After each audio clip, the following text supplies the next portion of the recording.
ቁላን ቁላ በል ህምስ በል የምን አባትክ ደግሞ ወደዚህ ነው ለምን አባትክ ነው በዲክሽነሪ ላይ የተቀመጠው ምንድነው የምታፍርበት ስትበዳው አታፍርበትም ሲነገር ግን አራ ይሄ አማራ የሚለው ገልቱ ህዝብ ቆሻሻ ይሄ ቆሻሻ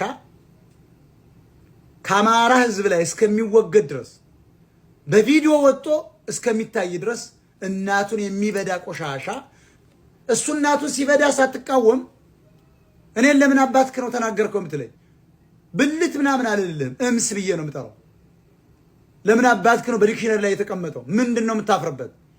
ስትበዳው አታፍርበትም ሲነገር ግን አራ ይሄ አማራ የሚለው ገልቱ ህዝብ ቆሻሻ በስነ ስርዓት ጥራ ቁላን ቁላ በል ህምስ በል የምን አባትክ ደግሞ ወደዚህ ነው የእናቱንም ስም ያዘ የማንንም ሴትም ሳልያዘ የሚያሳያት ያቸው አንድ የእናቱም ስም ቀርጾ እናቱንም ሞራል የለውም እኮ ይሄ